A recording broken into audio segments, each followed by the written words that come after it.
All right, all of you freedom-loving human beings, boys and girls, wherever you are on this great big blue marble called Earth, welcome to Mission Critical Podcast. This is episode 34, probably going to be titled something like Waiting for the Other Shoe to Drop, and this is part two. So we did part one, and Blake is going to summarize what part one was in a second, and then here we are in part two, which is going to be more of a solutions-based part, of the larger episode. Blake, if you would be so kind, sir, why don't you fill everyone in who may be watching or listening to this? Just a quick summary. What was part one? What did we do in part one? Well, I kind of want to really quickly start at where we ended, and that's the solution aspect. That's what we're going to be talking about tonight, is what can we do about what's coming. But speculatively, what's coming, last episode, we talked about anywhere from the financial system to the geopolitical global turmoil that we're seeing right now with the multiple fronts of war, the different aspects of warfare and how it isn't necessarily kinetic right now.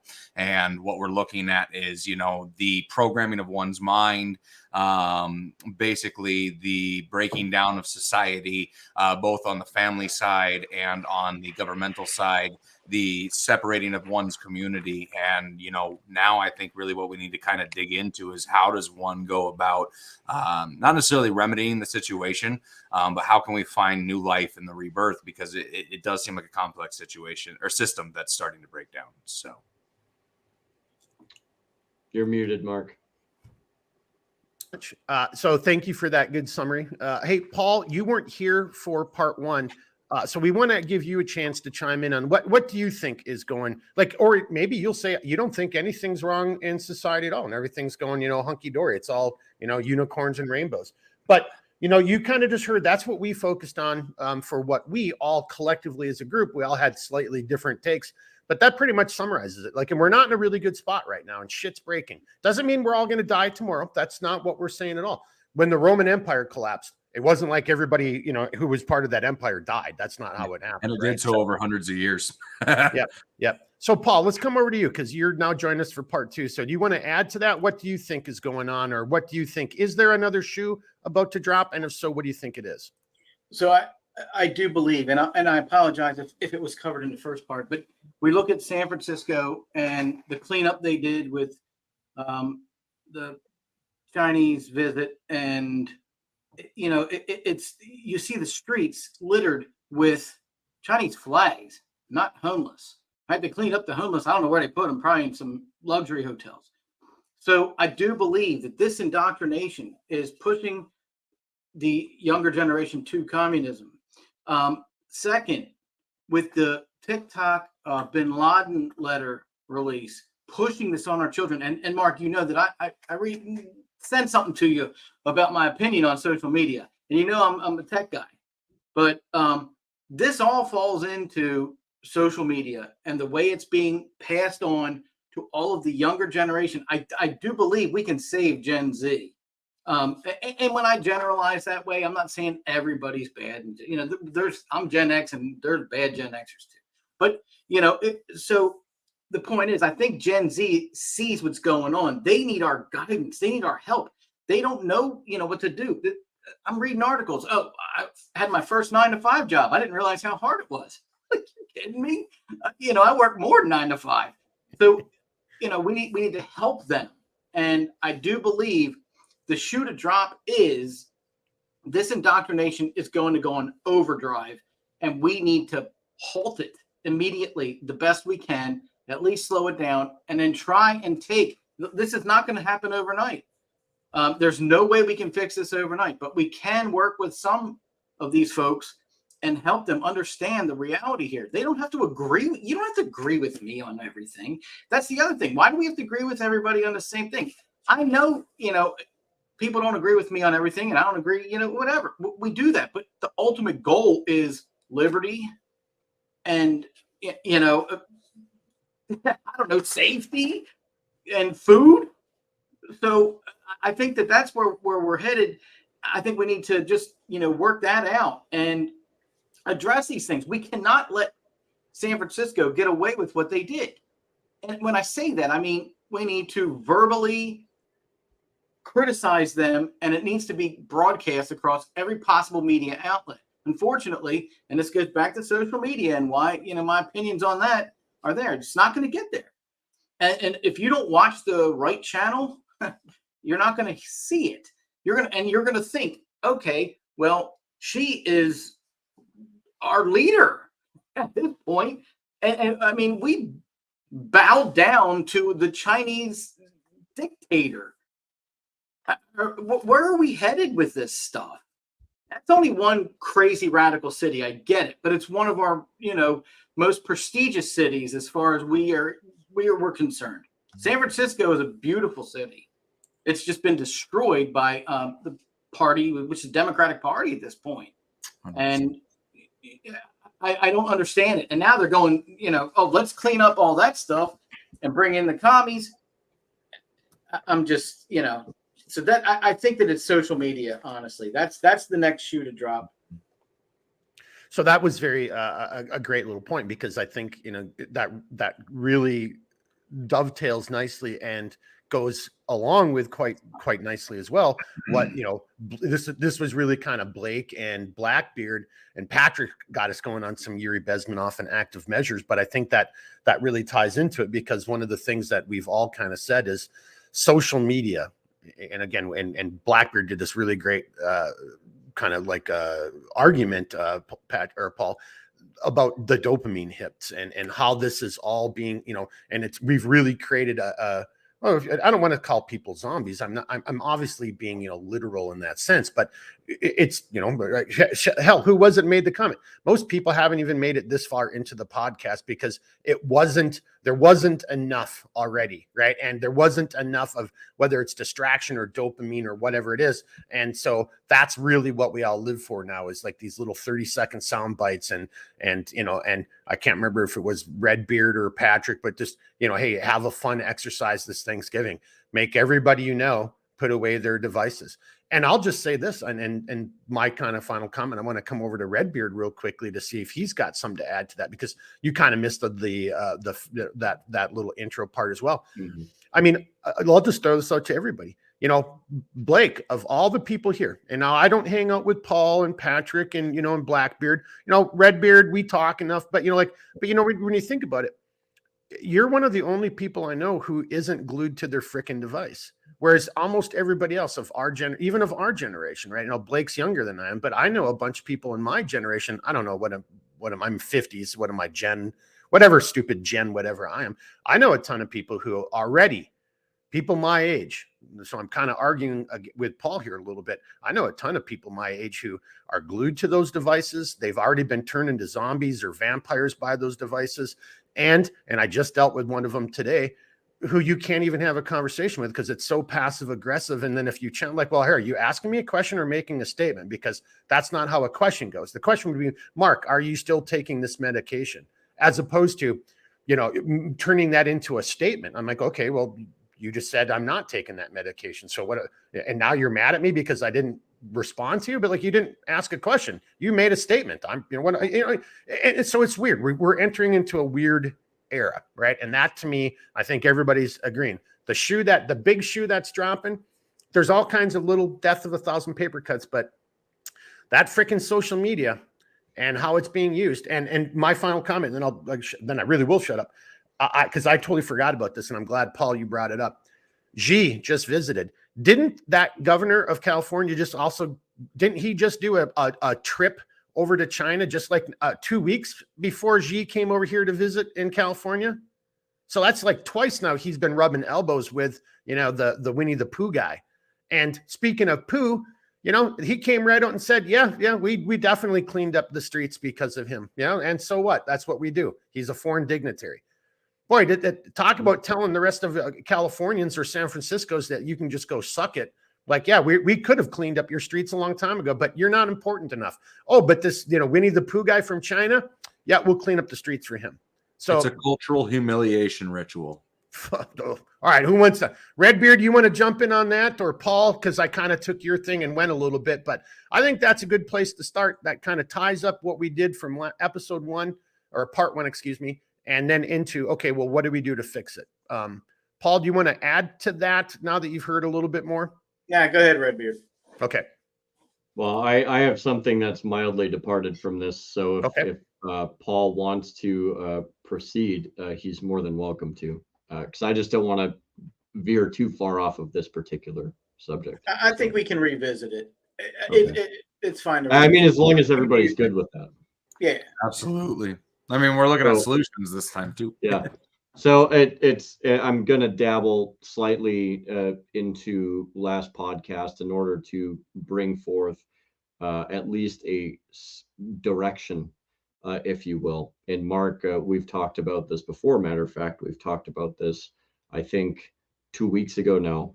And, we really have to evaluate ourselves, at least in our country, the United States, and really take a step back and examine, like, do we have a sense of identity anymore? Like, who are we as Americans? Because if you ask the Polish, they know who they are. If you ask, Serbians, they know who they are. Whether you like them or don't like them, you ask Russians, they know who they are. You ask Lithuanians, they know who they are. The point that I'm trying to make is these are all countries that have also not allowed just a ton of people to come in because they're considered refugees. Poland took a very iron fist to that, and they're like, no, we're not. We're Polish. We're not going to allow people to come here and just change everything about us because that's a fear. And Blake brings up a very good point: cultural homogeny. Gosh, that was hard to spit out there, but it's this idea, where people are just like, oh, the United States is the melting pot of the world, and it's like, we're not supposed to be. The world, in the end of the day, people come here, but you come here to be American, not to bring your country to America. You come here for a better opportunity, not to change who we are to fit what you see as a better opportunity.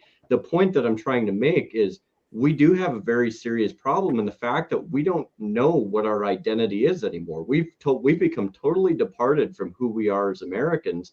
And I think that factors very much into the proclivity to just kind of continue to accepting abuse when we're a people that used to throw off abusers, right? Like, we used to fight abuse. We used to fight tyranny. We used to stand up for each other's rights and liberties. And now we're just as much subjects as the very people that we talk so much crap about. Oh, the British, they, this and that. And look, like, the reason I bring this up is because one of the key points to actually changing something and fermenting any type of meaningful change is we have to figure out our identities again. Who are we as Americans? And only until we can answer that question, only until then, will we ever be able to actually implement any type of good, reasonable amount of change. Granted, that's not an individual level, because individually we're all a little bit different. But the point is as a people, we have got to figure this out, because as a country, we tout ourselves as being unique in this and that, but in the end of the day, we've done nothing within the past 100 years but conform to what everybody else has done, when we were very much the opposite of that. So I think as a solution, we have got to figure that out, and then we can figure out the rest of it. But if we don't figure out who we are, the rest of it, unfortunately, isn't really going to matter, because we don't know what our past is. We don't know where we are currently, and we have no idea where we're going. So I'll leave it at that. Before I turn this over to the group for response, something that you just said that really resonated with me is, not only do we, in other words, if you actually try to establish, what does it mean to be American? When you first started saying that, I don't know about the rest of you guys, but the first words that were coming through my mind was like, the beacon on the hill, freedom, not putting up with, people's shit, not letting people bully other people around, like sticking up for the little guy. That's what when I think of America, that's what I envision. But, to your point, Jeremy, and for the rest of the group, that hasn't been the ethos, that hasn't been spoken at the cultural, the national level for, easily 30 years now, 20 to 30 years. And what do we have instead? We even have people who now, what Jeremy's point is, brought down to the micro level, even within our own country, within our own republic, where you've got people from certain states moving into other states. And then the people from that state say, don't bring your California bullshit with you, right? Like, if you want to move here from California, you're fleeing California for a reason. Don't bring those BS politics in and try to make my state. The reason you're leaving California is because of those BS politics. And that's the same in Minnesota. It's the same in Illinois. It's in so many different parts. So I thought that was really interesting, because we are actually even seeing that within America. And my final point is going back to episode 1, that 1,000 paper cuts, social media. If anybody who speaks up, and look what they did with MAGA, how is that even offensive? Make America great again. And suddenly think about that. They have successfully created a country in which, where if somebody wore a hat that simply said, make America great again, you were by one side of the political aisle, you were a racist, you were a fearmonger, a misogynist, you were everything negative, as opposed to somebody who just wanted to make America great again. How is that a bad thing, making America great again? So to Jeremy's point, I mean, so how do we solve that? Or I don't know who wants to chime in with that, but I like that, because it's clear. And if you could argue with us as individuals for our personal reasons, but I think Jeremy's illustration is, you can't argue with it. That is the fabric of our current society right now, is what is that right there. That's who we are. We don't know who we are. We are combative. We're at each other's throats, and we're not.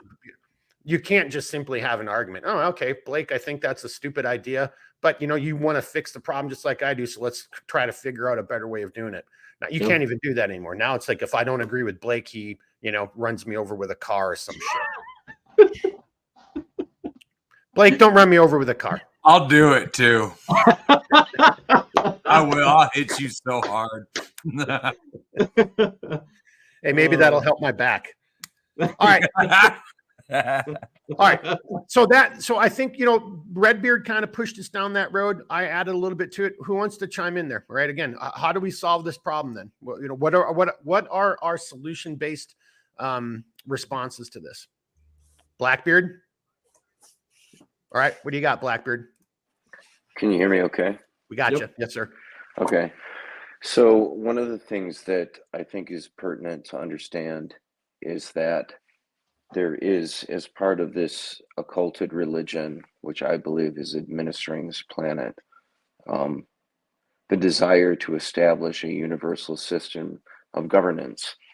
And as a consequence of that, if there exists independent nation states which have within themselves a sense of identity, culture, language, purpose, religious uniformity, even and often down to the ethnic level as well. All of these things are buttresses against the implementation of the homogeneity of this universal system that's to be brought in. And so I believe that the fundamental reason that we don't have an identity any longer as a nation, it's like, what is America? And well, it's many things to many people. Well, that sucks. That sucks. Yeah, it does. Yeah, for real. Yeah. You should know exactly what it means, and there should be an agreement on it. Right. And the fact that there isn't tells you how far down the line we are. We're living in the fallout of a progressive system that was never defined. It's always it's progressive, and that's wordsmithing. Yes. Because if you're not progressive, then you're regressive, aren't you? You don't want to be regressive, right? Because that's not good. But see, it isn't you who defines what regressive is. And to define something, it's like, I'm not trying to be cheesy here, but it's a derivative of Latin. And so you have like, for example, Don Diego de la Vega is the name of Zorro, right? But what's Don is like a title of nobility, and Diego's a name, and then de la means of the, de, like, okay, so define or define, that's like to create the shape of something. And that's what you're doing conceptually with words. And so the power to define a word is the power to define a thought. And that's what they're attempting to do, and that's what they've done. And that's the source of most power. That's why you talk about words, you're talking about spelling. You spell words because they're spells. That's what they are. Because the they closest control thing to yes, that's Mhm. exactly right. They control your perception, and that's the framework through which you perceive the lens that you observe reality in. Yeah. And so they use these words, and they use these terms, and they use all of these things to drive us into the position of subordinacy that they want in order to construct the world that they desire. And unfortunately, and to speak of these things without delving into this spiritual component of them is to do them a great injustice, in my humble opinion. Mhm. And I know that that will turn people off, and I'm sorry about that, in the sense that I don't want you to be offended, but I'm also not sorry about it in the sense that it happens to be the truth. And that's, you know, it is what it is. And so um these people want to construct a particular world for a particular reason, which is religious, and it's fundamentally and spiritual in nature. And it happens to be against the interest of most of the average, working man and woman, and it happens to be against the interest of our family units, and it happens to be against everything. We're in the midst of a progressive, which is an inversion in the term in itself, because we're their definition of progression is actually regression into something that's less than human. Because the truth of it is, and I don't care if you like it, but this is the truth, is that to be a man is to be made in the image of God. That's what it means. And insofar as we don't bear that image, we're less than a man, which is why for example, the book of Revelation, it talks about man being if you're on the left, if you're a goat, then you bear the mark of the beast. It's a beast. You're bestial, because you're not a man anymore. A man is the image bearer of God. That's what it is, and it really matters, actually, a lot. And we really need to think about this a bit more, because it's the fundamental presupposition that undergirds the entirety of all the things that you hold dear. Even though, a lot of the people who constructed the Constitution were deists, but the idea was that we get our rights from God. Well, if there is no God, you have no rights, you fool. Like, And obviously, if there's no God and you have no rights, then it's then I can do whatever I want to you. well, it's either that or it's the state who is the one who is dictating. Yeah, it's do what thou wilt. That's exactly right. Yeah. And That's I'm glad exactly you right. actually took us in this direction. And we could actually spend, and maybe we got to bring this in for every episode where we start talking about these subjects, and we're talking about solution based. Because if we, the one thing that you said, Blackbeard, that really resonated with me, and I'll bring it to whoever else wants to respond after that, is these active measures. So this comes all the way back to Patrick and Yuri Bezmenov, and this is true. Active measures to affect our language, to destroy our language, because this breaks down that foundation. And that foundation is, if we still had a good foundation, we wouldn't be in these troubles. We wouldn't be having some of these conversations, because they would have been, I think, self-evident. Like, well, no, of course you can't do that. Or no, children, no. There would have been no's all over. Or if you would have asked somebody what it meant to be an American, to Jeremy's point, where it all started, there would have been at least some common ground. There would have been like, oh, well, Americans, well, whether we, you might get some smart ass like me. Well, we're not always good at it, but we're supposed to practice freedom. And, somebody already made a little CIA joke earlier in the day, but that would be the whole point, like, yeah, but so we don't always do a good job, but these are the values. We're supposed to be that shining thing, and we're not doing it. And I think that's to your point, Blackbeard. We have been losing this war, bringing it all the way back over to Patrick and Bezmenov. And there was people 30, 40 years ago saying, yeah, this is exactly what we're doing to you guys. And we didn't do shit about it. Now, I'd like to hear Patrick's thoughts. I'd like to hear Patrick's thoughts myself. Right. Yeah.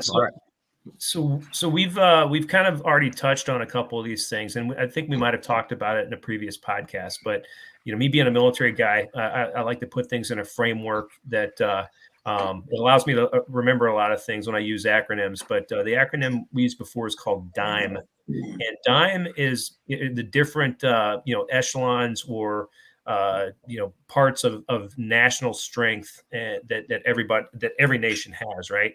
The first one is diplomacy. So we talked about Xi's visit to San Francisco. We talked about Gavin Newsom kowtowing to him over in China. I don't know what you guys thought. I like to watch just the speech alone, and I don't like to hear the talking heads. But I didn't hear a lot of strong moves that were made. Like, hey, you're poisoning our country with fentanyl by feeding that to the cartel. Oh yeah, okay, we'll take a look at that. We'll start working on that. Okay, sure. In each one of these echelons, you can either you can thrive or you can fail. I'd say that was a fail on a couple different levels. On the information side, we're hitting that one real hard right now on this podcast, right? So controlling the narrative, social media, trying to control what people say, like getting the ideas across that they want. Even the progressive movement. That's a psychological operation in of itself. It's a wolf in sheep's clothes. Yeah, it's progressive. Yeah, progressively destroying the cultural fabric of America. if that's what it is, okay, let's just call it what it is. That's something that we can each look at. Let me go back it up a second. So diplomacy. What can we do? As far as diplomacy goes. Start getting involved in politics. If you've got people that are love America, that actually they're educated and they can speak well and they can stand up for folks. If you haven't considered running for office, do so. We need grassroots people. We need fresh blood, and we need one-term politicians that can not be bought and paid for by corporations. So I'd say that's something we could do. And if you're not going to run for office, encourage others that you think would do a great job for the country and support them. So that's the diplomatic front. Information, that's a massive battleground that we're all facing right now. Social media, just cultural institutions, educational institutions, the military, everybody's doing this stuff right now. There has to be pushback. There has to be pushback when, me coming from the military, sitting through, all these different, diversity, equity, inclusion. Hey, that's great. That's not going to help us put rounds on our adversary if we go to war. And it's taking up time. And it's also, weakening people because it leaves them an opportunity to say, oh, I'm offended by that. Well, in the disciplined culture of the military, you can't afford to be offended. And if words offend you, you've got no business carrying a rifle. I'm sure we'll circle back to some of these things. So speaking of military, hey, if you're in the military, you keep at it, right? Don't get so I'm at the tail end about to retire, but if you're in, keep the faith and do what is right. And if you don't think this is right, don't buy into the narrative that, oh, hey, we all need to, get along. And there's a rank structure, there's discipline, there's the Uniform Code of Military Justice. That's there for a reason. We don't need all these extra, cultural things. It's not a corporation. It is the military. So our military has to regain lethality and focus on mission because, folks, that's coming. Economy, all these different things that take place. Had some discussions with somebody today about foreign actors being involved with organizing flash mobs in big cities. Why would a foreign country want that? Well, it shows instability. It goes back to Bezmenov's comment or his quote, where he talked about hey, you want to destabilize the country. That shows destabilization. The war on police, that destabilizes things. When all those things take place, businesses are not going to thrive. Companies are leaving cities, they're moving, they're losing business, so on and so forth. I mean, there's a plethora of information in the news right now to cover that. And then finally, the culture, this dividing us, along racial lines, all the things Bezmenov said years and years and years ago, they're playing that card straight out, everything that they can. Hey, again, where were the Palestinian protesters, on October 5th? They weren't there, right? So why are we allowing this to happen? And I think a lot of it's education. It goes back to the information battles on TikTok and all these other platforms. Start questioning things and allow people to have other opinions, but also like make sure that those opinions are grounded in some type of fact and not just something that some bot created or some guy sitting in a basement in Moscow or in Beijing pushed out there. Don't just take that as fact. So I think I'll pause right there because I just threw a lot out there. You're muted, Mark. Okay, there we go. And that's a good spot, but we'll come back to that because that's a good framework. I know Blake's got something, but something you just made me think of, and I apologize, but at that very end, right? So this is combat, right? Blake kind of mentioned this in part one. Look, warfare, it's just different now. It doesn't have to be, or it just hasn't reached the kinetic stage, but we're clearly in a war, right? And that's the previous podcast. There is a battle going on. And Patrick, something that you just said, when you really think about destabilization, see, now we could go into coin and UW and all this kind of stuff, but we've got adversaries who've clearly made it. They're not hiding it, whether it's the political adversary within our own, borders, or a political adversary, from a different ideology on, halfway around the planet.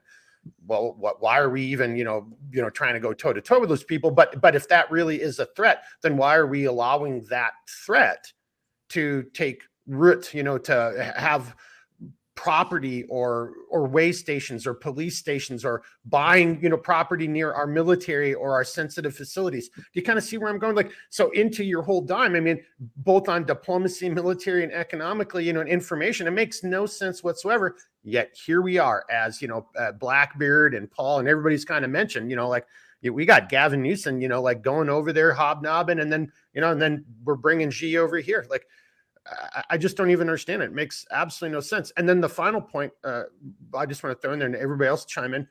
But if you look at this, there's dissension. Who do we even trust?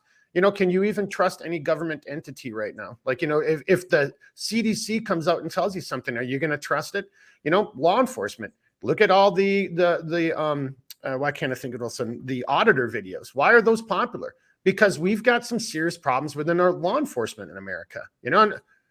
So there's all kind, and then as you just mentioned, Patrick, and we've got problems within our military. Do you trust anyone in the Joint Chiefs? Like, really? That's who represents? Yeah. All right, I'm kind of going down my own rabbit hole, but yeah, but I think that's a great point of illustrating these are the areas where we need to work hard to overcome, because we've got an enemy already entrenched in those areas, and it's going to be difficult to root them out. And Blake, I don't know if that's where you want to go, but I'm turning it over to you, sir.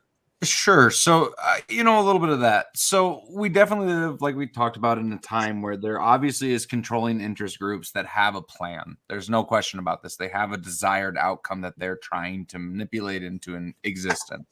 We see it with the things that happen with Xi Jinping coming over to the States and cleaning up for him and going through basically a social humiliation ritual, in essence, So but what I really want to talk about too is real quick is touch on both Patrick and Blackbeard talked about progressiveness. One of the things about progressives is they always want to progress forward, but they never have a plan for what that stability looks like, because there is no stability in constant progression. So there's nothing to replace, nothing to build. And like what Redbeard was talking about with cultural homogeny and who are we as a people, it's absolutely imperative that we find again who that is, because it allows us to right the ship and start moving forward.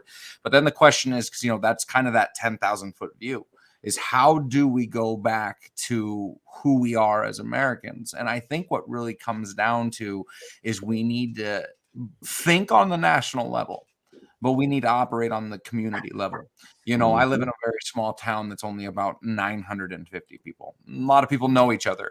And, there's an amazing amount that 1,000 people can do when they put their mind to it. I mean, you could grow an excess of food that's well beyond the capabilities of consumption within that community. You can have a lot of specialists that are able to do fantastic trades to be able to trade with other communities. You have this cultural bond that can be built in community gatherings where you can learn who your neighbor is and who you can rely on in times of need, and who you have that you can trade in an open and free, true market, not beholden to the government. And it's this kind of rekindling of old community community concepts that really is going to be, in my opinion, the first step to healing we can for our nation. One that doesn't require violence, one that steps outside of the status quo right now, that is aimed to try to destroy, separate, and isolate. It's completely counter to that. And one of the greatest counters you can have to this system is having children and raising them to be what the government fears most. And that is a truly dangerous but controlled free citizen capable of independence through both consumption of the food that they grow to how they help their neighbors. This is the kind of healing that we really need to see in this nation. This is what's really going to get Rice back on course, in my opinion. So anyway, that's kind of all I wanted to say there. Well, that's a lot of good things to say. Yep. Paul, let's come on over to you. What do you got? You want to add to that, or you want to follow up? Yeah. In a different direction. No, I like to add to Blake and then go back to Patrick. As far as what the left does, they always use terms that are the opposite of what they do. Progressive, they're not. Liberal, they're not. I mean, we could end up with that. So I absolutely agree with that. They're liars.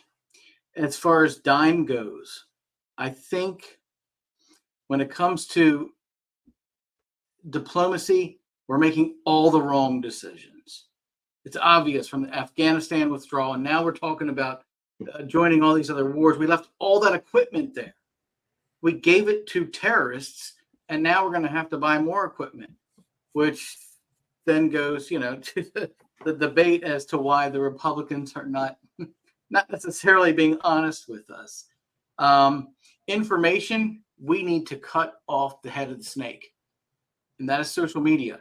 That goes back to how the kids are being indoctrinated, how the average citizen's being indoctrinated, how the NEA is involved, and Patrick mentioned that as well, how the education system is completely corrupt. So these children go through 12 years of school, whether it's in class or virtual, whatever they want to do, they're all getting this information that is, I can't believe this stuff. I thought that Common Core was a big fight for me with my kids. And, I taught my kids, I said, look, I can teach you how to do real math, but if you want to do this, you do it on your own. I'm not even working with that. So, we dealt with that. And I thought that was a big deal. Today, they're pushing communism, right? Military, we're too weak. I mean, obviously, I mentioned that we gave away all our equipment and all that stuff. And now you get to economy. I don't know. I think that the economy is bad, but I think it's going to get worse. I think that we have had some ups and downs. I want to be fair, right? I mean, there have been, things that it hasn't completely collapsed. I don't go by the stock market. That's baloney. But I do go by what are the costs of things? What are the costs of eggs now? They're going back up because there's another flu, right? So, those type of things are going on. But we need tax relief, that kind of stuff, whatever. So the economy is in trouble still, but it's not as bad as I thought it would be at this point. So that's what I have for that part. All right on. Redbeard, coming over to you, sir. Yeah. So I'm going to start kind of my tie-in with some of what Blake had hit on with a quote, because this quote, I think, kind of amplifies like who we, or at least who we used to identify with as Americans, or how we used to identify. And it was by a person, an individual named Alexander Solzhenitsyn. And the quote was, "The simple step of a courageous individual is not to take part in the lie. Now, why is that quote important? Because in the end of the day, we became a people through people who, one, stopped believing that the British had their best interest in mind, but also could start to see through the perpetuated abusive nature of the crown, right? They would tell them certain things to quell their rebellion, to quell their anger, to quell these different things. But look, you have to wake up at some point and at least observe the truth. Even if you don't want to own the truth, even if you don't want to see the truth, you have to observe the truth. Now, this is important because when we look, and I had brought up a sense of identity, right? And when it comes down to it, like Blake was talking about, being in a small town. And I firmly believe that there was a point in time where states had their own sense of identity. Small towns had their own sense of identity. There's a reason that people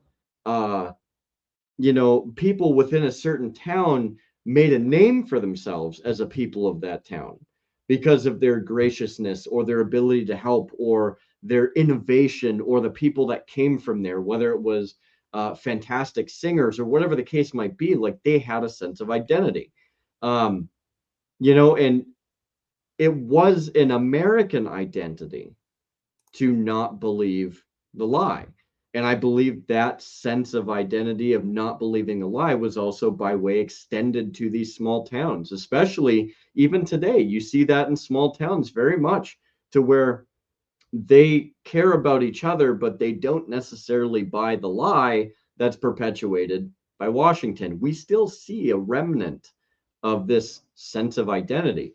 But it's very important to cultivate that tight-knit community, to cultivate those small towns, to get to know your neighbors.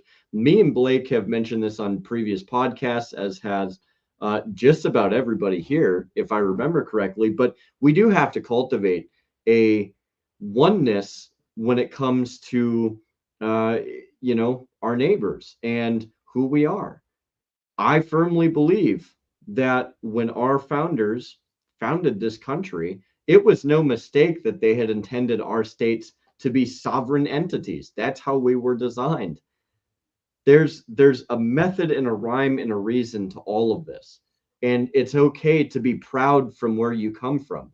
Mark, I know we've talked about this before, but I am very much a proud Minnesotan. I'm just not proud of the situation that we're in. And unfortunately, that's pushing us to make a decision to move.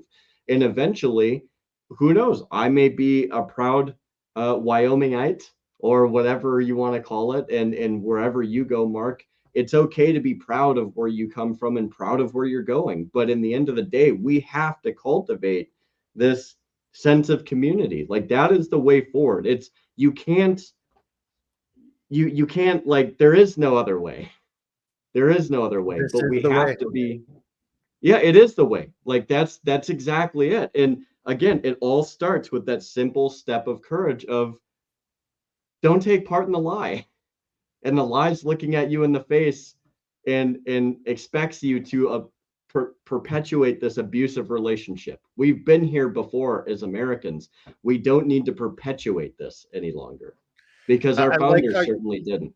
I like how you just framed this as an abusive relationship between, like in a family unit, because that's what we're supposed to be as a nation. We're supposed to be a family. And to your point, like, even within your community, like everything you just said there, like, hey, that town is known for, like, they got great hockey players. That town over there, they've got some really good restaurants, or, that town over there is really innovative and they've got some great industry. Or like, look, Duluth, I'd like to say this about Duluth. And this is maybe, selfish or egotistical on my part, but like, there's really good makers here, and it ain't just my business. Like, Empire Canvas, Lester River, Sagewood. Like, there's really good makers here in Duluth, right? That you would think would be something that we'd be proud of. Yeah. Instead, when you think of Duluth, what do you really think of?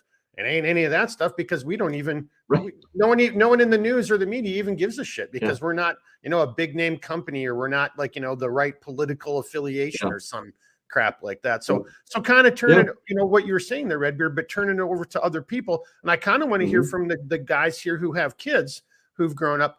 How do we remedy that? Because to Redbeard's point, us as adults, we can reach out and talk to our friends and other adults, and that axiom. When you're having an argument, it's not really trying to convince that other person. You're trying to lay down the truth so that other person who's listening, it comes over to your side. So for you guys who've got kids, how has it been for you guys? Like, trying to raise your kids through all this. I mean, like, I'm sure, Patrick, you just mentioned it, Paul, your initial thing was Common Core. Like, how many people even remember the bullshit that was Common Core? And now where are we, right? So is that part of the solution? I mean, like to Redbeard's point, we got to have community. We've got to take action at our grassroots level. But part of that is, I mean, look, with each passing day, more and more school boards, God, isn't there some new thing where they're trying to actually say where if you go into a school board, there's just this madness about now you can't even go in and protest at your own town council or school board meeting without being labeled a racist, or, the FBI puts you on a list or something. Yeah, they'll come and they'll take photos of your license plate number, like that one whistleblower talked about. Well, and look, Kathy Hochul out in New York, that's what she's talking about. They're using I'm not even joking. They're using the power of the state and the state resources because they now suddenly know what hate speech is, and they're the ones who get to police it and control it.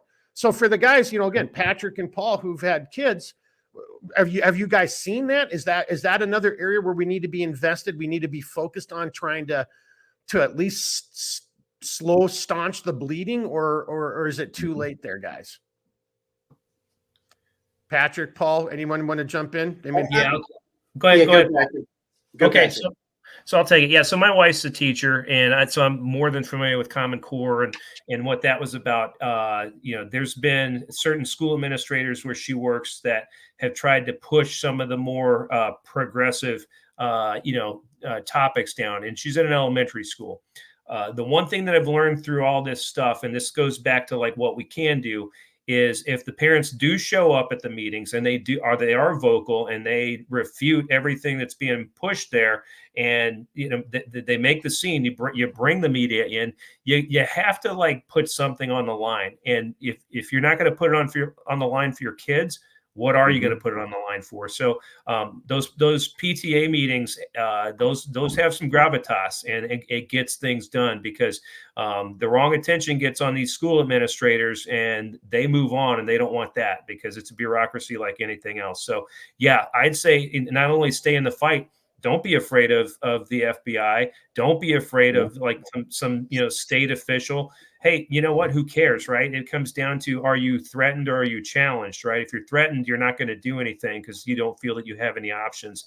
If you're challenged, you say, hey, bring it. I'll bring forth media. I'll bring forth, legal groups. I mean, and this is where the power of the people truly, it resides. And that's why we have to come back together. That's why dividing us makes very fertile ground for them to push their agenda. So the more we are together, and in my heart of hearts, I honestly think that we outnumber this progressive left. But we need to be more vocal, and we need to come together. Yeah. Damn right. Paul, you want to add to that? Yeah, I think, and I want Patrick's feedback, because I did this in the 90s and the first decade of the 2000s. I went to the school. I didn't get a school board. And that's why I think they're getting in trouble, because they're going too high. They need to address their local school first and then go to the school board. I'm not saying they're doing it wrong, not at all. But I went directly to that school and got things addressed. And there were certain situations where I didn't like what my children were being taught, and they gave me an out. And they said, all right, well, we'll give you an out. You just write a letter and blah, blah, blah, and put a request in there. Again, we're talking 20 plus years ago. So I don't even know if that's even possible. So I addressed it locally, just like I believe with law enforcement. The only law enforcement I trust is local law enforcement at this point. I know there's good people beyond that, but I don't trust any of them. I trust my local guys. local schools, all that stuff. So I don't know, Patrick, is that no longer applicable to go directly to the school? Here's back when you did that, I'd say that that's probably the smart and logical thing to do, and I probably would have done the same thing. However, with today's big push to do this, one person can be dismissed, right? Hey, oh, you just have a beef with one teacher or whatever the case is. But if you've got 60 people behind you that are all saying the same thing, it's kind of hard to argue with that. Good to know. All right. Redbeard. Well, we lost Blackbeard for a second. Yeah. I see him back over there. He's moving around, but so I didn't want to necessarily sidetrack us a little bit too much on the education, but I see that as part of this. Is, in my humble opinion, I don't have children, right? I'll do a quick little woe is me. Hey, look, I got sucked up and I got addicted to a different disease, and that was the running around being a cool guy. And the real high, the real drug I should have been chasing was that thing that God gave us called life and having a family and raising kids. The struggles that, the two of you guys have had, that's awesome. I think that makes it great. Blackbeard and Blake and Redbeard, I don't know where you guys are in the whole, child thing, but I think that really is, to me, and it doesn't matter that I don't have kids. I mean, children, that's the future. And that is, to me, that's the one of the main battlegrounds. We have to fight on multiple fronts right now, and education, what's going on in our school systems, is a huge fight. And that's, well, to me, if we're going into solution based, I think what you guys just said, people have to be, whether you've got a dog in that fight or think you do or not, you've got to be vocal and involved and paying attention to what your school board. Again, I just saw some stupid auditor one the other day where some mayor of a little town is just like a little goddamn Adolf Hitler, just nope, I don't want to hear what you have to say. You have to be quiet, have him removed. And everybody's like, no, he's got a right to speak. So I think even if that's what you do, even if you go and you videotape this stuff and make it no, I have a right to be here. I have a right to record this, you don't get to determine when my First Amendment rights, apply and when they don't apply. I mean, so that's my little beef on that. I don't know if that's a spot where anybody else wants to jump in, the other three guys, or because I don't think you necessarily have to have a kid to not see that this is important. Right. All right, Blackbeard. So there's a couple of things that I want to say. I want to touch on what Blake had mentioned, because I think he really understands. I think he really understands what's happening here and what the solution is. And one of the problems is that we're living at a scale which is not sustainable, and it isn't normative in terms of human history. We need to reestablish trust. We need to reestablish community. We need to reestablish skin in the game, where the fate of your family and your life is intertwined with mine, and that creates a resiliency and an interdependency that is not a negative, it is a positive for the flourishing of human civilization. We have attempted through the implementation of technology to live at a scale which is simply not sustainable, and it leads to a lot of problems. And so I think that he understands that. As it pertains to education, again, I have my religious beliefs, and I'm not saying that anybody has to agree with those beliefs, but they happen to be mine, and I have reasons for having them. It's not just, I was not raised in a religious context whatsoever, but there's wisdom in a lot of writings and a lot of religions, and I think that all truth is significant. And there's a saying in the Old Testament that says, raise up a child in the way that he should go, and he'll not depart from it. There's a Jesuit saying that says, give me a child, it's something to the effect of, give me a child to the age of 7 and I'll present to you the man. And so there's a book called The Underground History of American Education by John Taylor Gatto, who was the New York State Teacher of the Year several times over until he resigned in an op-ed in the New York Times. And it talks about how through men like John Dewey, from which we get the Dewey Decimal System, they implemented a system that was based off of the Prussian model of education that was designed for an industrial age civilization, in which we are no longer, right? We're in the information age. And so you have like Pavlovian responses conditioned to things like, well, I have to go to the bathroom. Well, raise your hand. Well, here's your pass. Well, it's done when the bell rings, you know, and you come in there and you have to wonder, well, who's producing these textbooks and what are their interests? And you have to remember too that the government is the one who's paying for these schools, unless you're sending your child to private school or they're homeschooled. Or, you know, the government is the one that's paying for them, and their government's job is to govern the mentality of Yeah. people. Okay, and so you have these children going in, and there's a great interview. There's a great interview with Aaron Russo. Where he explains his relationship to Nelson Rockefeller, and they talk about the fact that the women's liberation movement was created largely because prior to women entering the workforce, the people who controlled the central banking, one of which is the Rockefeller family, they're not the only one, but they happen to be one of them, they were unable to tax half of the population. Because on average, women are half of the population. Amazing how that works, isn't it? And then the other thing is that he says, well, if the women are working and the men are working, well, what are the children doing? And the answer is they're going to our schools. We get the children. We can indoctrinate them. Doctor is to change something. This CD has been doctored. You've doctored these files. But inward doctrination is to change from within.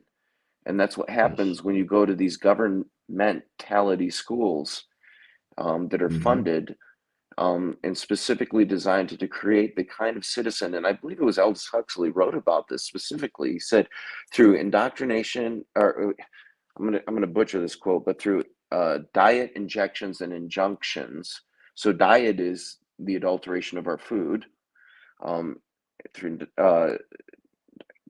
diet, indoctrination, which is changing from the inside, and injunctions, which is legal system, they will create the kind of person that is desirable for the system in which we live. Well, the system's breaking down, and so being acclimated to that particular system isn't necessarily advantageous from a survival perspective at this time.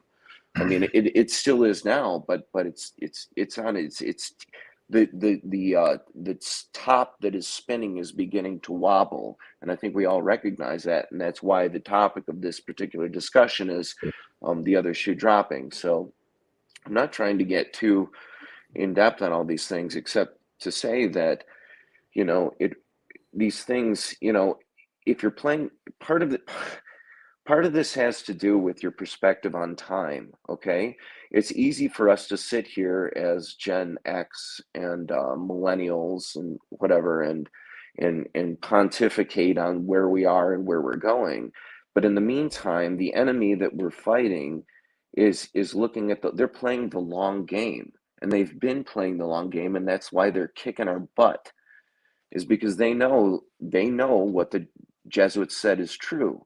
And they understand the Prussian system of indoctrination. And they understand that if you train up a child in the way that he should go, that he'll not depart from it. Well, guess what? If you train up a child in the way that he shouldn't go, he won't depart from it. Okay? So they go for the youth because they know that sooner or later, men like us are going to croak. And guess who inherits the world at that point? Well, it isn't us, is it? And so these things really do matter, and we need to shift our focus not only on a local level. We need to get, as Blake has very correctly stated and is clearly implementing, we need to shift our focus to a local, more local minded level that is integrated in terms of our relationships one to another person. But we also need to think about long-term effects and second-order effects of the activities that we're participating in. So what does the next generation look like? Because they've been doing that. And right now what the next generation look like are people that reject reason, that have no hope. They're deeply depressed. They can't tell if they're a man or a woman or a cat or a donkey. They don't know where they are. They don't know what they're doing. They don't know why they're here. And all of those things are not insignificant. They're very significant. And it's our responsibility as the older generation to help guide them, because we're born into this world. And as mammals, we look to our elders and we say, where am I? Who am I? Where am I going? Why am I here? And it doesn't mean you have to have all the answers or all the right answers. But my God, as a product of having living, and suffered in this world, you ought to have developed some wisdom from that. And it's your responsibility to stop thinking of yourself at a certain point and to start thinking about other people and the people that will come after you. And that's why it says, that a righteous man will leave an inheritance for his grandchildren. It's about thinking about the future, but it's about thinking about more than you. It's not just a matter of whether or not we survive this. We matter to an extent, but we got to think about humanity as a whole and our progeny, our legacy. And I would just leave it at that. I just want to, I know there's some guys who want to chime in, but your comment right there is just, we all know these people. They're all around us. There's people, the people our age, to what you just said, Blackbeard.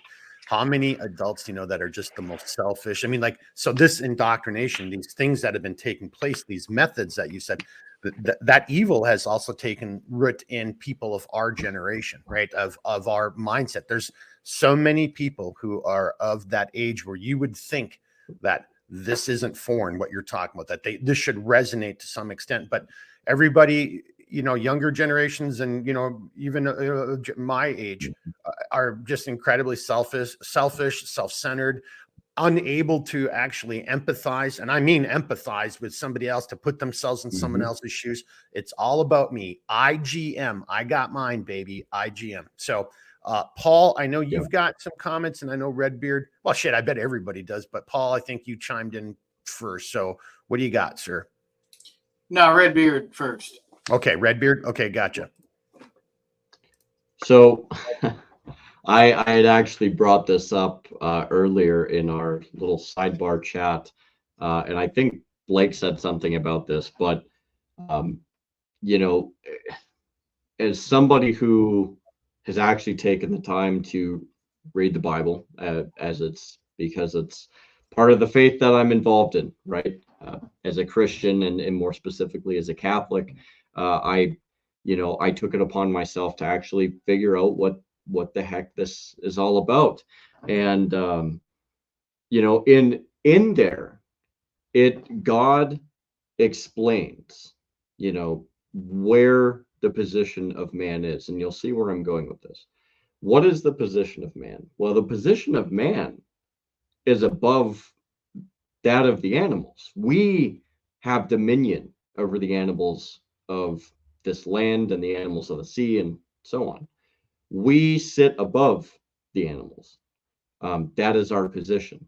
Now, I would be remiss in my observation of tyrants and tyranny and all of these people. While I do believe that some of these people are just idiot savants at times, and some of these people probably have never opened a Bible, I do think that some of the most dangerous of these tyrants are ones that are very well read in the Bible, because if they understood that man is supposed to have dominion over animals, and you look at the policies, you look at the legislation, in the verbiage, in the way that they treat us as of that of cattle. We have been herded and we have been treated like cattle time and time and again, especially more within the last 100 years, deprived of basic human rights, deprived of very basic human fundamental rights. I mean, why do you think that they want to take our ability to defend ourselves away? And I understand that people would say, well, animals defend themselves. No, but we are above animals. We have the ability to think. We have the ability to do things that animals do not do. And yes, while we do retain some very animalistic traits, we are still above animals. Now, this is important because if you are considered a beast or an animal, a beast being the appropriate word, we have dominion over the beasts of the land and the sea and in the sky. If we are considered and reduced down as but beasts and animals to the government or to those of whom are in power, then we are essentially stripped of not only our humanity, but of our rights and our liberties and so many of these things. And what you get with education is you get a very unnatural progression of how children grow up. They're told you have to blatantly respect this sense of authority. You're told you have to do things this way. You have to ask permission for doing basic human things. You have to sit unnaturally in a classroom for 8 hours a day. I don't care what anybody says, it's wholly unnatural. And oftentimes, at least when I was growing up, there was a sense of a number system. A number system. Yes, you had a name tag, and yes, you had a name, but there was a sense of order, a numerical order in this. And thus, you also see that patterning of the herd mentality. What is a herd mentality? A herd it's brought together with the idea of animals. We are not animals. We are above animals. We have a dominion over the animals and the beasts of this land. Yet, in order to assume the greatest level of power, we must be reduced down to that which we have dominion over in order for us to be subjugated. This is something that, I believe me and Blackbeard have talked about, and I don't know that I've necessarily brought this up with anybody else, but this is a very powerful message because, look, if there's one thing we do need to teach our children, it's the fact that we must not be reduced down to mere animals. The idea that animals do something, so it must be okay for us to do something, is completely ridiculous. Look at how, the whole structure ends up coming together. Everything from the Federal Reserve. Jeremy, just real quickly, or just look at how we in society today, we actually are promoting or espousing or rewarding animal-like behaviors or animal-like traits or qualities, or we're putting that stuff. Yeah, we're putting that on a pedestal. Yeah, and look, animals don't have morals, so our immorality is directly involved in the idea that we reduce ourselves as animals, but not as human beings. So this is the reason why I wanted to bring that up is, look, like, if we want to start fixing things, we have to identify again who we are, not only as Americans, but I would say further who we are as humans, because we are not less than animals. We are not even equitable with animals. We cannot be considered equals with animals because we have dominion over animals and beasts. So this is something that's very important. There's a purpose for that. Well, so, again, I'm hearing this theme of, like, we've got to educate, we've got to resist, we got to speak out against. And that's one thing right there, because taking it all the way back into the previous episode, part one, when we're talking about Bezmanoff, or again, Patrick had brought up, active measures, what's being taught, what I was trying to flesh out from you guys who have kids, who've, had your kids go through the school system, and to where it all started with, Blake and Blackbeard and Patrick, at kind of in episode one, talking about social media and all of this dopamine hits and all of this stuff. I think, to your point, Jeremy, it really is creating an environment in which people, it's like, it's okay to let your base animal instincts come out, as opposed to, like you said, we're not animals. We're better than that. We don't just run around in the mud like pigs do, because that's what pigs do, right? No. Right. We're not pigs. We don't do that. You might have a proclivity or a desire to do it. Or maybe you do it in the privacy of your own home, but like, you don't live like a pig. You don't act like a pig. You don't like, oh, but I want that. And so therefore I'm just going to break the law and take it. That's how I'm interpreting your comments. Paul, Blackbeard looks like he's going stir crazy too. One point to make. And then Blake or Blackbeard next. But I think that bridging off of what Jeremy said, we are animals. We don't have the appropriate teeth. We don't have the escape abilities. We don't have the claws. We don't have the fur. We need weapons, because we can't survive in the wild. Every other animal out there can. and they can survive in a natural environment. We're the only ones that can. So, I mean, and that I don't know. I mean, that's we need the weapons so that we can save ourselves. I don't know. Maybe I'm crazy. Whatever.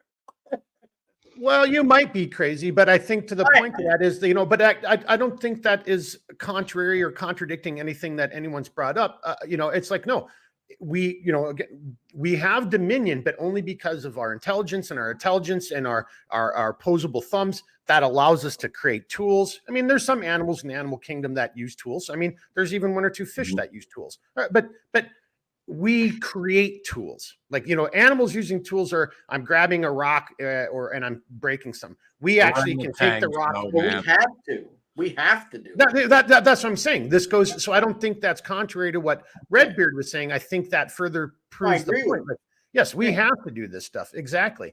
Like Blackbeard right there. He had to do a little nasal juice. So let's come over to you, Blackbeard. And then, but hey guys, when Patrick comes back, I don't know if you guys see his note. He had to hit the restroom real quickly, but he's got a point he wants to bring up about culture. But Blackbeard's been raising his hand. Let's go to Blackbeard here, and then we'll come over to Patrick. I had a nosebleed for like a month, and I just had it cauterized, and it's been a pain in my butt. So anyway, that's that. But I just wanted to talk about just briefly touch on what Paul had mentioned. First of all, I want to correct it. So I said John Dewey, and he corrected me. It was a different Dewey, and I try to be as accurate as I can. So I'm always doing the best I can, but I'm not 100%. I'm just going off of here. I don't, sometimes I pull it up, but so I just wanted to state that for the record. And then the other thing is that he was talking about how, sorry, it's just really messing with me. How he, the use of technology in order to survive. It's like animals just live out there and they do fine. That's a whole topic that is much deeper, I think, than maybe is appreciated. But it is a good point that especially if you live in far northern latitudes or very far southern latitudes, that you can't do that without using technology. There's no way to do that. Like, if you don't have at least the ability to make fire, at least, you're going to die, period. Like, in a night, you'll die of exposure. The first thing you die of in the natural environment is exposure. So that's a whole very interesting topic and how that plays into things. But I think it is worth discussing, but that might be another podcast. Well, I think that fits in very nicely with, because no matter where we go in the future episodes, we're coming back to solutions, and providing examples. And one of them, you just hit on it. No matter what you think, whatever the next shoe is that's going to drop, whatever the next bad thing that's going to happen, to the point, I think, or my takeaway from what you're both saying, you better have some basic outdoor skills. Matter of fact, actually, that goes in and fits in nicely with what everyone else has been pointing out. Government, again, Blackbeard going to your concepts and words, the spells, language, spelling, all this, those skills are being beaten out of us. I know people who don't even know how to start a fire. I mean, I know that sounds really weird to say, but I've got somebody who I really respect and care about. And if you guys, Redbeard will remember this. Blake might remember this too, but you other guys won't. But what was it, 5-6 years ago, we had this windstorm that came through this area, and there was without power for a week because it knocked all these trees down. It wasn't a tornado, but it was straight line winds. And I remember somebody calling me up and just you could hear it in their voice, oh, I'm so hungry. I'm like, well, why don't you eat something? I don't have any power. I'm like, dude, you got a gas stove. They're like, but I don't have any power. I'm like, dude, just turn the stove on, light a match, and the gas will, and then I've just made a joke. I'm like, or just give up, just die. But I shouldn't pick on that person, but these are the skills that are being beaten out of people. Back to this whole thing about who are we as men? Who are we as people? How are we working as a community, et cetera, and et cetera. Now, Patrick, I know you've got some things you want to add up here regarding, well, maybe that was part of it because we're talking about a culture. A new culture is being created in which these survival skills, these and survival skills can also just be the interpersonal communication skills, being a good neighbor, being a good member of your community, raising good children, X, Y, and Z. Back to that baseline. That baseline is being changed and taken away. Patrick. Yeah. So I don't know if you guys have either seen this kind of podcast or maybe read his book, or any of the listeners have, but there's a book out by a guy named Drago Jerzan. He's a Polish guy. He's now an American citizen. He left communist Poland, was a political prisoner, came to the United States with like 5 Deutschmarks in his pocket, which probably equated to like $3.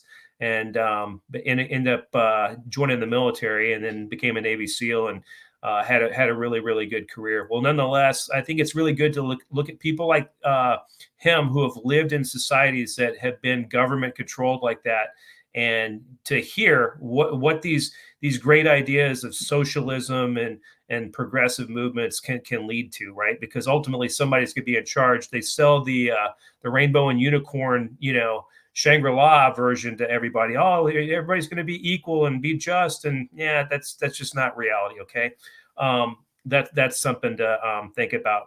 One of the things we got going at our ticker at the bottom is a quote, and I pushed it out there, and I was glad Redbeard put it on there. But that's a quote from the cemetery in Luxembourg, where most of the guys who died in the Battle of the Bulge died. And I think it's important that we look back to literally the greatest generation as a model, and say, hey, how can we come as close as we can to that? We got to have a goal. We got to have something. We got to know what right looks like if we're going to try to get there. So I think that's a direction. I don't think we're ever going to reach that, but if we can, at least approximate that to a fraction, it's better than where we are now. So, but I took a trip last year to Luxembourg, to France. I ended up going to the French Resistance Museum. So, we also like to push this stuff out here, that you are the resistance. Well, the reality of that is, when before World War II really kicked off, the French government acquiesced to diplomatic ties with, or they fell prey to the Nazi government, and decided, hey, we're going to just go ahead and work with you guys, and that caused a major split in the French government. Unfortunately, the guy that made that decision his name was Philippe Pétain. He was a Grand Marshal. He was a hero in World War I. But he acquiesced because I think he had kind of a bad view of war from his experience, and just figured, hey, we're just going to roll over and let them have that. So that's where the Vichy government was formed, and then you had the others that became the resistance. From the time that those negotiations took place until the Nazis were marching down the Champs-Élysées in Paris was less than 2 months. So, folks, this thing can fold quickly. And again, not to go back into the fear mongering or the doomsaying type stuff, but we've got to take this seriously, and we've got to realize, hey, we have to serve something outside of ourselves. We have to serve the country. We have to bring people together. This is not just like a fun, discussion point. It's a necessity. So I highly urge everybody, do the best you can with this stuff. And I'll just go ahead and say, hey, if you love America, I love you. I've served in the government since I was 19 years old in some way, shape, or form, whether it was law enforcement, the military, or the CIA. And I don't want all that to be for nothing. I'm nothing special. There's so many people out there like me that paid the ultimate price or have served longer in harder conditions. So, let's make it worthwhile. Let's be proud of what we are. I like what Redbeard said earlier about, the individual identities of communities. I mean, that's beautiful. That's what made us America. That's what made the patchwork that built the culture. Let's bring that back. So that's all I've got on that right now. Well, I think that's some pretty good stuff right there. I mean, if you love America, I love you. Paul, Blake, you guys want to chime in here? I think with everybody's permission, because this could go long, and we're going to try to keep these a little bit shorter, but I'd like to give you guys some, kind of final comments, and then with Redbeard's permission, we'll bring it over to Redbeard for his comments and outro. And Blackbeard, we're just all wishing you success in the battle that you're fighting right now, because that shit ain't fun, to tell the truth, seriously. So, Paul, Blake, who wants to chime in here first, or do you Go to guys have Blake. anything to add to that? Blake had a point to make for a little bit, so let's go to Okay. Blake. Well, it's more than anything. We were kind of looking at solutions tonight. And there's a quote. I really wish I could remember who said it, and I'm probably going to butcher it. But it has something to do with a young boy walks by an old man that's planting fig trees on the side of a road. And the young boy looks up to him and he goes, "Why are you spending so much time planting trees which you will never sit under the shade of?" And the old man responds to the boy, "For posterity's sake." And I think that's really what we need to look forward to. It might be bad in this generation, but it will get better if we do things to make it better in this generation. Yeah. I think raising children, that's kind of one of the things you're talking about to Paul and Patrick, who've already been through raising children. I have a little one on the way, April 28th, actually, I'm pretty excited about. And me and the wife have done a lot about how, thank you. Me and the wife have done a lot talking about how does one raise somebody in this day and age, let them become the person that they're intended to be, but also to provide that structure to them to make sure that they can find those pitfalls along the way. And, I think if we can take an approach where you're honest, but, you realize you're not a friend, you're a parent. If we can take that approach to fostering community and to culture, I think we can be on the right path. Because I think if you can be squarely rooted in what is good and what is in the favor of God, I don't think you can be destroyed, in my opinion. So yeah, anyway, I just always like that quote. For posterity's sake, I always figured if I had a ranch, that would be what would be over the top of the ranch, is for posterity's sake, because it's looking for the next generations. There was a time in our nation we tried to hand off something better, and we haven't done that for a while. And the thing is, too, is we talked a little bit about it, too, with the generational stuff. We have problems in all the generations. The generational argument is just another tactic to divide and conquer, like Yuri Bezmenov talks about. We have to pull together with people with like minds. And like Patrick just said, if you love America, I love you because I love America. And at the end of the day, realistically, it's a dirty word, but nationalism kind of pulls together. And how can you keep your house in order and fix others if your house isn't clean? So, Paul, you're muted, Nope. sir. You just pulled a mark. I'm the one who. I know. So, in response to Blake, is I can say that when I was in school, I had a teacher in high school, a history teacher, tell me that Ronald Reagan was the devil because his name was Ronald Wilson Reagan, 666. And that was a boomer teaching a Gen Xer. Now, I agree with everyone, and I apologize if everybody thinks I'm generalizing. There's good in every generation, right? But I do believe that we need to concentrate on helping everyone that we can. I don't care what age you are. Let's educate you now on the truth. That's all that matters. So forget what I said about this generation, that generation, and this one's weaker than that one. But I apologize for that. We need to help all of you and get you. But that's not. I don't think you need to apologize, because I think there's a level of fairness. So to your point, so the person who I was dealing with today, who couldn't ask a question, right, for whatever reason, however she views society, right? Well, that was just creating issues. So to your point, it's like, look, you're not even asking me a question. Ask me a question. Otherwise you're just making statements. Am I supposed to say yes or no or agree? I don't even know what to do, right? You're just making statements. So that person needs, that person needs a push or some help.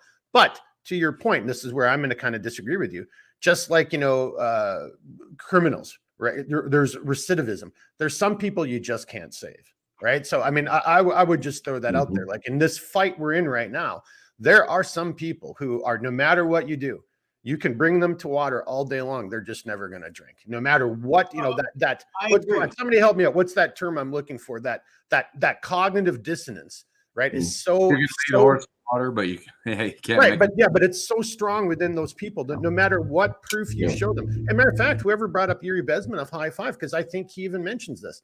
You're going to get, if you do this well enough, you'll get to a group of people where no matter what evidence and proof you show them, they're not going to believe it. They're going to go along with their programming, their conditioning. So Yeah, Those are my final comments. Not arguing with you, but I'm just saying. I No, think no. I agree with you that the adults are in that situation may be lost, but the children need to just.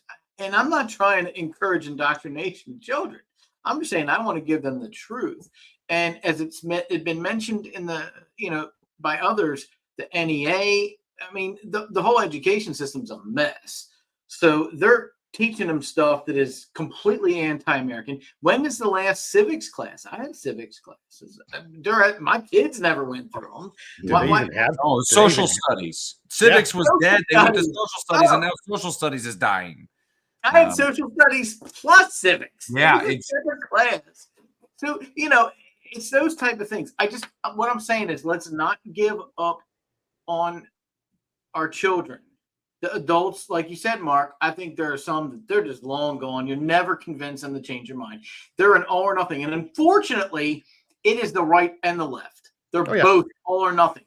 If you don't agree with me here and there, and I'm in the middle, I'm like, you guys are crazy. I'm not going to agree with you 100%, and I'm not going to agree with you 100%. Can we agree on something that will progress liberty? That's what we want. We want liberty. Yeah, if there's a football, we're going to move downfield. It should be liberty. I think, and honestly, and my final comment is the thing that saddens me the most is that on both sides of whatever you want to call it, the political aisle or the agenda, like how can we not agree on that? Like, hang on a second, like you want to rape and murder, you want children. I'm like, I don't get where you're coming from here. Like, you really must be evil. That's my comment right there. But okay, we got Blackbeard for a final comment. Redbeard, are you getting ready here, sir? Yeah. Right. Just let me know. All right. Well, let's come over to Blackbeard. And Patrick, you started this whole thing. Are you going to have one last little comment too, Patrick? Yeah. I'll end it up with something I just put in the chat there. Okay. I didn't see the chat. All right, let's come over to Blackbeard. I want to actually talk about what he put in the chat, which is, sorry, it's really bugging me right now. I'm sorry, I'm doing the best I can here. If you shall know the truth, and the truth will make you free. And so, earlier Blake had mentioned, he was referencing Aleister Crowley saying that "do as thou wilt shall be the whole of the law." That was from the Book of the Law that he channeled through some demonic entity in Egypt or something to that effect. But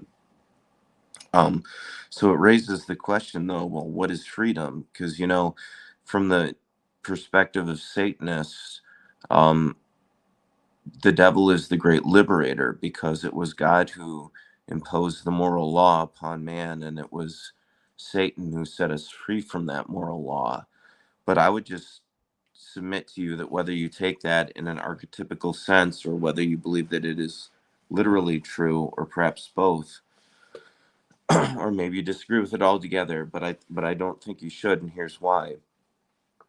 It is that if I am free to commit all acts of evil, if I so desire, if that's the position of my heart, then I have the freedom to remove your freedom.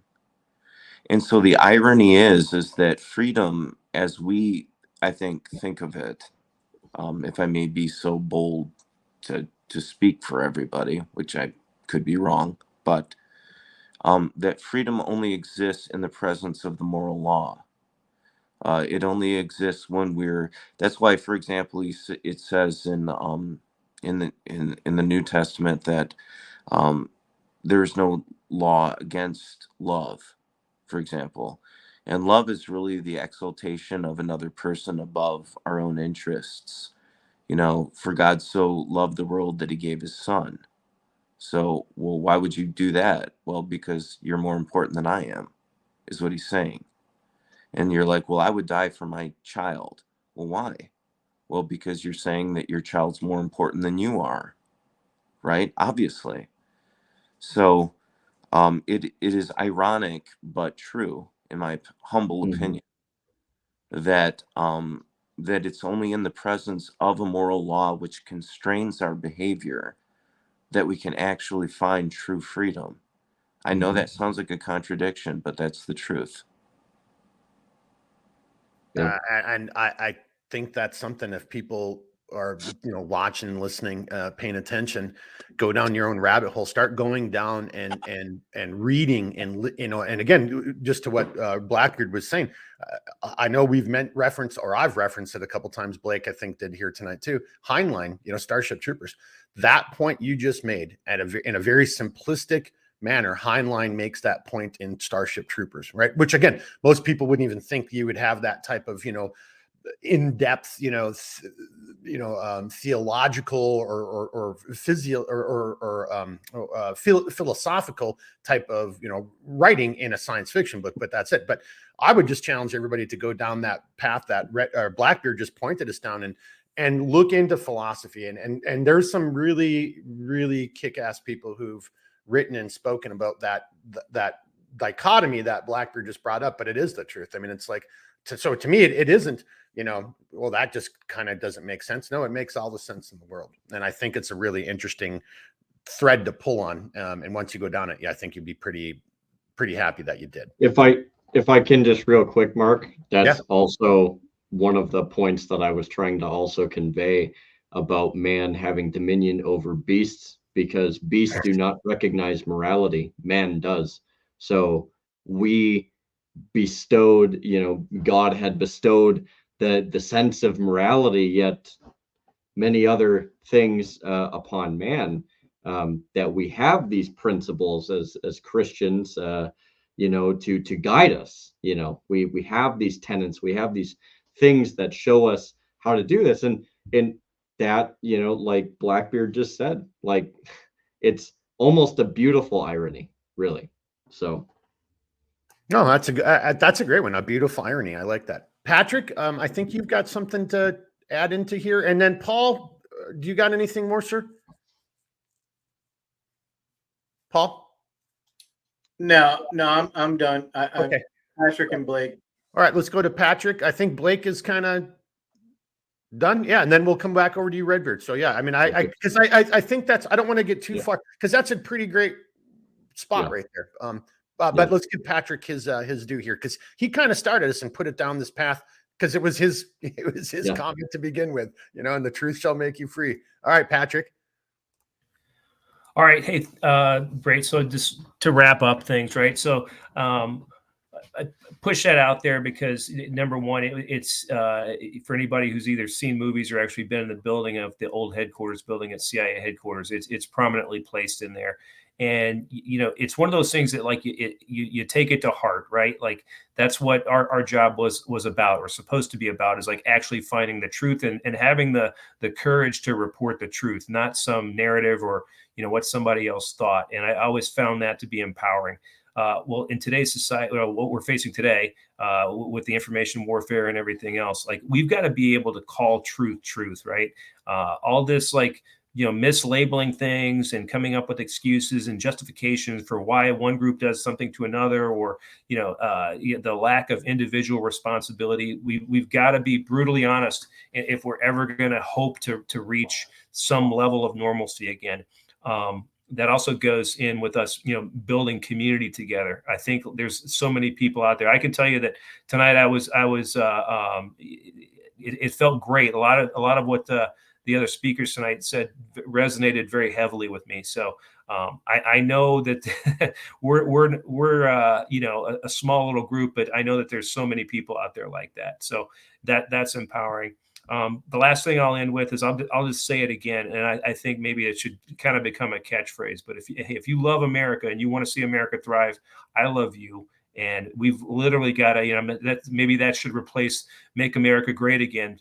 But hey, we can say what we want to, and we've got to have the courage to say it without, somebody putting the limits on it. So just refer everybody to that ticker down there. It's like, hey, make no peace with oppression. And people trying to control your speech, that's oppression. So yeah, all the freedoms that you have that were given to you by God, you need to, like violently defend those, right? Whether it's, mentally, verbally, or hopefully it never comes to it, but if it has to, physically. But defending yourself, that's just an American right. So I'll end it at that. I think the last thing, I keep saying I'm going to end it, but I'll just leave this. Taking care of your community, finding some kind of spirituality, and then also taking care of your body. Like, these are simple things that we can all do. And, you don't have to raise your right hand and join the military to go get into the fight. I think we're all in the fight here right now in one shape or another. So join in and, go in and be as effective as you can. I like that last right there. I think that's a great way to kind of end it. And maybe we just bring it right over to you, Redbeard, for your final comments and the outro, because Patrick, you just nailed it right there. Seriously, I don't know. Anybody else? Like, that was a great battle cry. I want that in a t-shirt, honestly. I want those words, and I want everybody to have to read it and pay attention and think about it.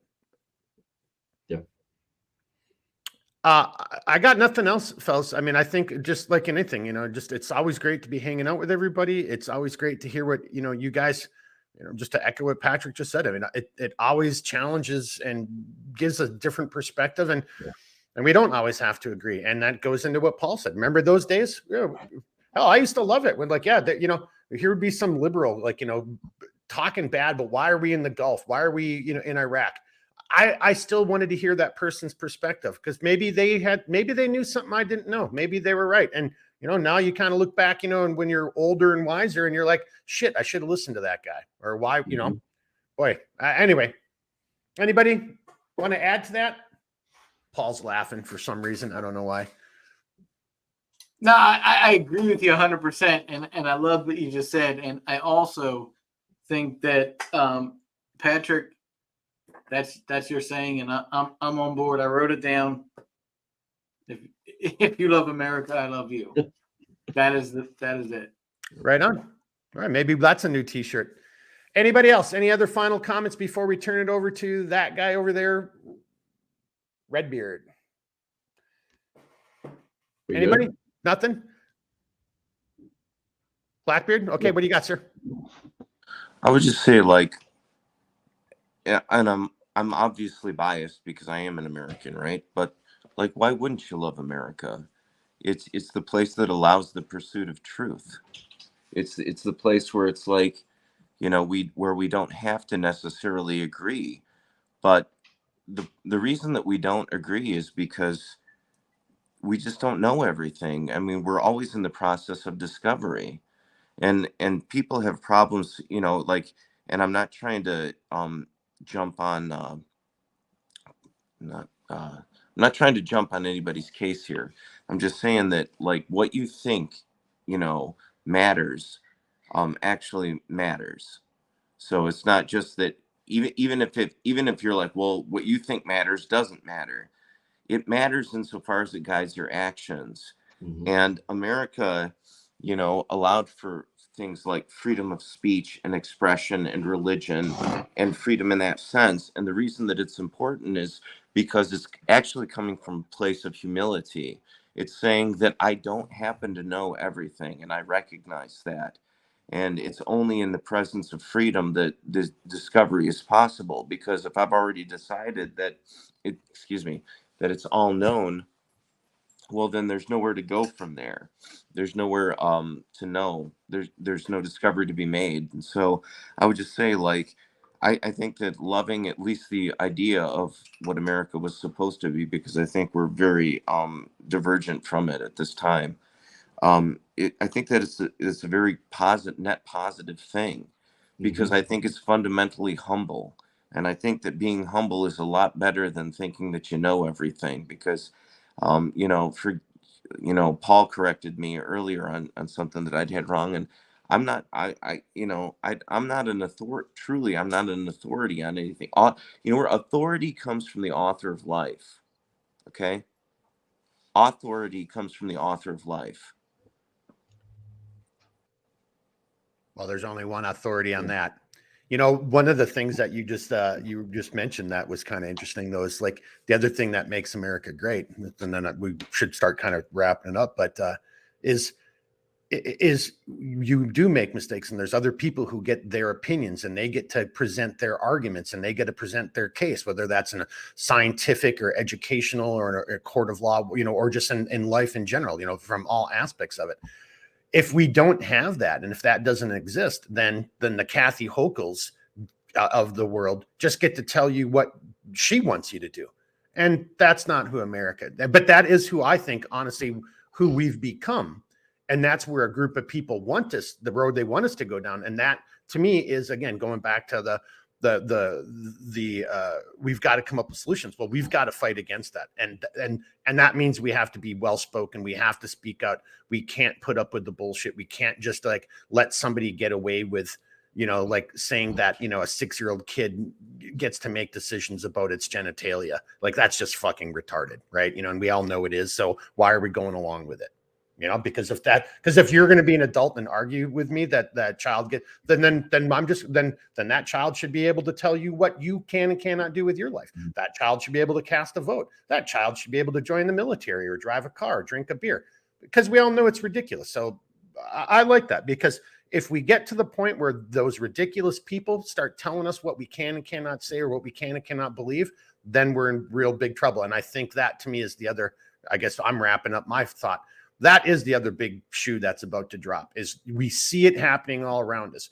There is a very vocal, it's a minority, but it's a very vocal minority that is somehow dictating what the rest of us can and cannot say, what we can and cannot think. And it's impacting people to the extent where people are afraid to speak out, and they're afraid to say things publicly. They're afraid to call bullshit on the bullshit, because they're afraid of getting, you know, I don't know, come up with a term for it, you know, but like getting kicked off the interwebs or whatever, you know. But that's my last little comment. And Blackbeard, you just kind of put a little fire in my belly right there. Paul's laughing again. All right. Well, so is Patrick. I don't know. Well, maybe that kind of woke everybody up. Is that a good place to end it, guys? Or does anybody want to chime in? Yep. Good place to end it. All right. All right. Yeah, I got one. Patrick. Yeah, you got it. Okay, just one real quick one, just kind of right off of what Blackbeard said, as far as what you think matters. And we just passed. I got to get my plug in here. We just passed the 248th birthday of the United States Marine Corps. For those who don't know, the Marine Corps was born in a bar in Philadelphia called Tun Tavern. Some guys getting together with a few drinks, saying, "Hey, how do we take it to the British?" Guess what?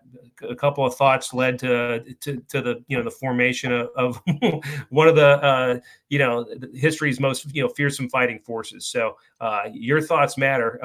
Now executing them, that's a separate issue. So have the courage to execute on your thoughts. You know, and I just hate it. And to that point, why did they cancel the Marine Corps ball?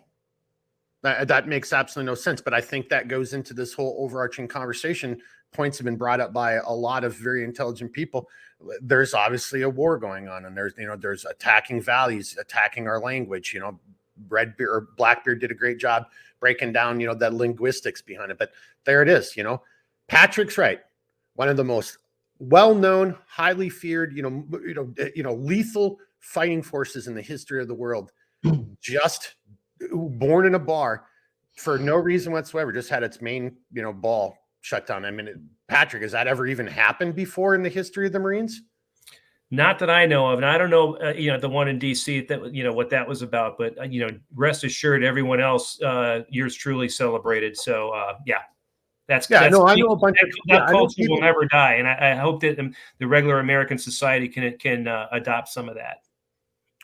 Well, Redbeard, how about you take it? Because I know you had that desire. That's something that you really aspired to. So I don't know if you want to add on to the Marine Corps and then take us out, or go from there, sir.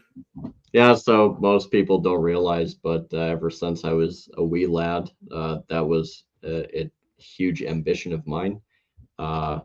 Which eventually led me to walking into the recruiting office, not of the appropriate age, but yet I did anyways. And they kind of took me into, their little gaggle of dudes, and I stuck with it and did everything I could. to try and get into that whole situation. And, I finally got, I went to MEPS twice, actually. The second time we thought was going to be solid, done deal. I was lined up. I had like my job that I wanted to go for. It was funny because my recruiter actually stole the job from my friend and gave me his job because I wanted it more than he did. So, I mean, I wasn't sorry either. So I went to MEPS. I did everything right. I had everything I needed to. And at the time we had been fighting medical because I had had eye surgeries. I submitted my waiver for that. We thought it was a cinched done deal. Mind you, this was 2011. So probably the best worst timing I could have probably tried to get in at. It just didn't pan out. There's only one time that I've ever actually, because I actually got to be pretty good friends with my recruiter. Never seen the man cry. That was the one time I ever saw him shed a tear for anybody, probably outside of his family. And I tried for about probably 2.5 to 3 years after that. I had a lot of friends in the Marine Corps. It's basically all I ever surrounded myself with was Marines. And I actually had a petition with over 100 Marines out of San Diego that my buddy got drawn up for me to try and petition to get me in and have it overturned. I had 2 retired Marines sign another letter of recommendation. I had letters from all over the place, and it just didn't work. I even took up on my own. I personally wrote the commandant of the Marine Corps, and I was like, well, like you let some of these shitbirds in here, but then it's like there's people like me that actually want to be there. And I did it very tactfully, of course, but yeah. So I tried to get in, didn't pan out. But I also have family that served in the Marine Corps, and that was one of my biggest driving forces. So that was a foundational portion of my life. And just trying to go through that process to get to where I wanted to be. It didn't turn out, but like somebody once told me, if it was done the way it was because I obviously had something, better and more valuable in store for me that I just wasn't aware of at the time. And here we are. I got to meet all of you guys. Without any of that happening, it probably never would have met any of you guys. So I don't look at it as a negative. I look at it as a net positive. Always a lesson to be learned. Yeah. Always a lesson to be learned. Yep. All right. Yeah, go ahead, Mark. Oh no, I was just say, all right there, Devil Dog, yep. Redbeard, par excellent. So I'm just going to leave everybody with this and just something to dwell on. It's an old saying from our founders, and it was essentially, actually, I don't know if it necessarily originated there, but rebellion to tyrants is obedience to God. I just want people to think about that and really just kind of stew and ruminate on that phrase, and try to take some time to understand the meaning of that, because we obviously are not meant to be subjugating each other. If there's any subjugation to be had, it would be at the behest of God, and that's our undying loyalty to God. So just think about that. Do with that what you will. But that's all I got. So Mark, if you want, I can take us out. Roll us out. Roll on. Roll Tide. All right. Well, on that note, everybody, to our esteemed guests, thank you very much, everybody. We greatly appreciate having each person on tonight that was able to make it. I would be remiss in saying that that it would be the same without you guys, because it really wouldn't be. You guys all have something to contribute, and you're all greatly appreciated, especially in just the time that I've gotten to know you guys. So thank you very much. You make this every bit as special as, at least us chuckle fucks over here tend to. So And then also thank you to all of our viewers for taking the time out of your day, your schedule to come by and watch us. We greatly appreciate it, and we certainly hope that you get something out of what we're doing here. So on that note, look, the flame of liberty shall not and will not ever be extinguished so long as that there are people that exist to support and defend it. And that all starts with, as Mark always says, you are the resistance. You all have a place. You have a responsibility and a duty, not only for yourselves, but for the future posterity of this country and of the world, really. We are the torchbearers of liberty in a better world. So on that note, I bid everybody a farewell. Thank you for stopping by, and may God bless every one of you guys. Woo! All right, everybody. See you next time. Thank you now.